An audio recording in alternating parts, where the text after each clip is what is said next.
Assalamualaikum warahmatullahi wabarakatuh. Jumpa lagi bersama Kak Dadang dalam Donglen, Dongeng Onglen, Cindai, Cinta Dongeng Anak Indonesia, dan Cindam, Cinta Dongeng Anak Melayu.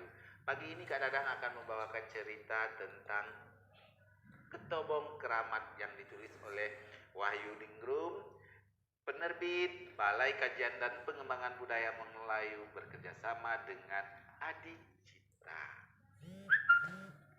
Selamat mendengarkan. Di sebuah negeri yang bernama Pelelawan, berkuasalah seorang raja yang bernama Raja Pelalawan. Penduduknya hidup tentram, sejahtera, dan rukun. Namun di antara penduduk negeri Pelalawan terdapat sebuah keluarga yang sangat miskin. Setiap hari si miskin pergi menajuh di sungai Selempaya yang mengalir di negeri itu. Dari hasil menangkap ikan itulah ia menghidupkan anak dan istrinya. Selain menangkap ikan, si miskin memiliki kepandaian mengobat orang sakit. Karena ia sangat rajin menolong orang sakit, lama-kelamaan terkenallah dia dengan panggilan Bomo Sakti. Dia tidak pernah menolak orang yang memerlukan pertolongannya. Tak pernah pula dia mengharap upah atas bantuan yang telah diberikannya. Sifatnya yang rendah hati membuat Bomo Sakti sangat disegani oleh penduduk negeri Pelelawan. Selama ini bomo-bomo lainnya selalu meminta upah dengan bayaran yang sangat tinggi dan selalu menolak apabila diminta tolong oleh orang miskin. Kemasyhuran Bomo Sakti itu sampai pula kepada Raja Pelalawan. Maka pada suatu hari Raja Pelalawan mengangkat Bomo Sakti menjadi bomo resmi di kerajaan Pelalawan. Sejak saat itu namanya semakin terkenal bukan hanya di negeri Pelalawan saja, melainkan sampai jauh keluar kerajaan Pelalawan.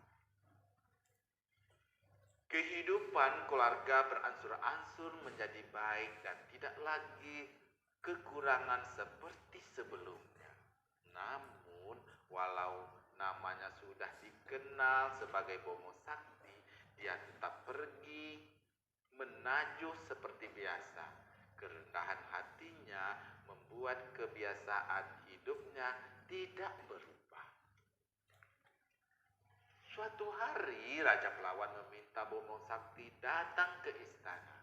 Setelah Bomo Sakti menghadap, maka Raja Pelalawan bersabda, "Wahai Bomo Sakti, sudah lama aku menginginkan anak. Semua bomo di negeri ini sudah mengusahakannya.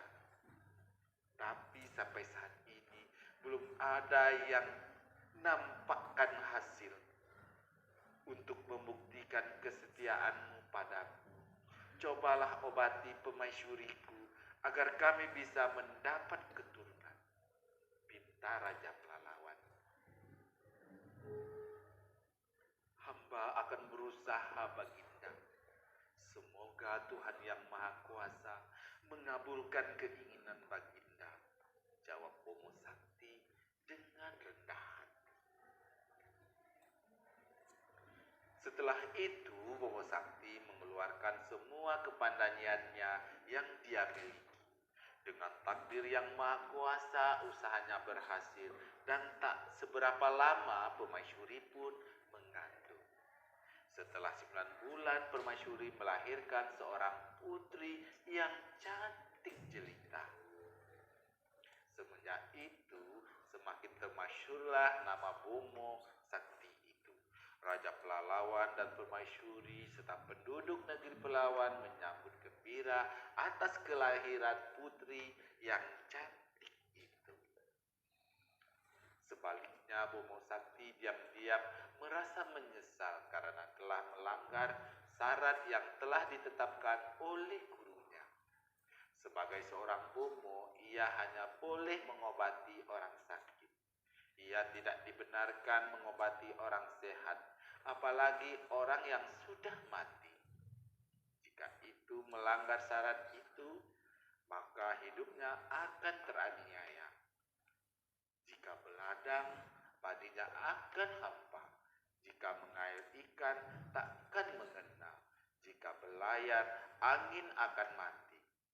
Jika berternak, tak berkembang biak. Oleh sebab itu, ia berniat berhenti menjadi bomo.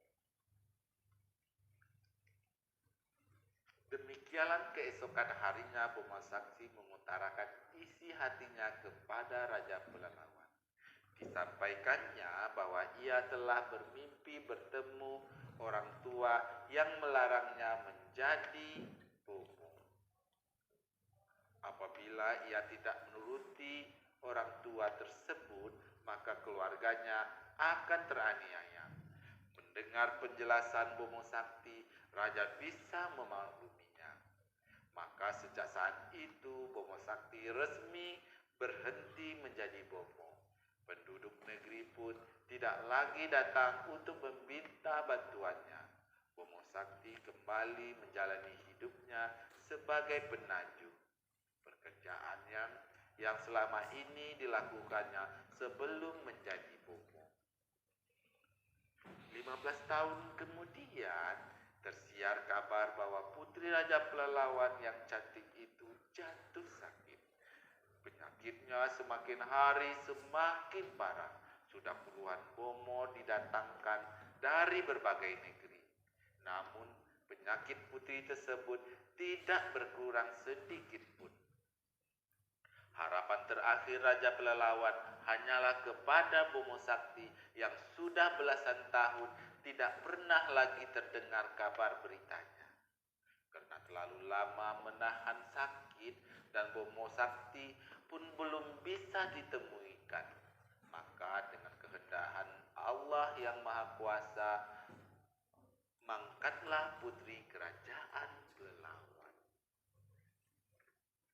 Melihat putri tunggalnya telah meninggal, Raja Pelalawan mengutus beberapa pengawal untuk mencari Bomo Sakti yang selama ini belum berhasil ditemukannya.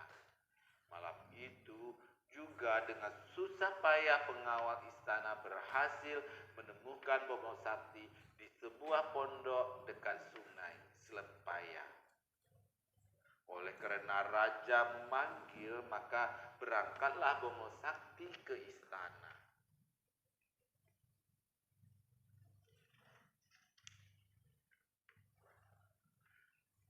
Sesampainya di istana, raja berkata, "Hai Bomo Sakti, hidupkanlah kembali putriku ini. Buktikanlah kesetiaanmu kepadaku sekali lagi. Jika engkau tidak menghidupkan putriku, maka anakmu akan aku tawan di tempat yang sangat jauh dari negeri ini." Karena takut mendengar ancaman tersebut, maka terpaksalah Bomo Sakti menuruti kehendak rajanya. Saat itu juga Bomo Sakti segera mempersiapkan perlengkapan untuk upacara pengobatan yang belum pernah dilakukannya. Bomo Sakti mulai memasang lilin-lilin di seluruh ruangan istana. Sambil membaca doa, kedua tangan Bomo Sakti menepung tawari putri yang telah tak bernyawa itu. Setelah itu ia pun memukul ketobong sambil mulutnya terus mengucapkan doa-doa. Tubuh Bomo Sakti mulai bermandi keringat. Teropong yang dipukulnya pun kelihatan seperti berapi-api. Tak beberapa lama kemudian, selubung yang menutupi putri itu bergerak-gerak. Semua orang yang melihat kejadian itu sangat kagum, heran, namun juga ketakutan. Tiba-tiba terdengar putri raja itu bersin. Kemudian putri itu duduk seolah-olah baru bangun tidur. Putri itu hidup kembali. Raja Pelawan dan Permaisuri sangat gembira atas hidupnya kembali putri yang sangat mereka cintai. Namun Bomo Sakti berlari menjauh dari kerajaan menuju perahunya yang tertambat di tepi sungai. Ia menangis karena telah melanggar syarat yang telah ditentukan gurunya. Sambil mengayuh perahunya, ia melihat pengawal kerajaan sedang mengejarnya di belakang. Tiba di muara sungai, perahu yang dikayunya berhenti. Bomo Sakti pun berkata, "Hai pengawal, sampaikan kepada rajamu, perintahnya telah aku laksanakan. Hingga saya melanggar perintah guru saya. Sebab itu, saya bersumpah tidak akan menginjak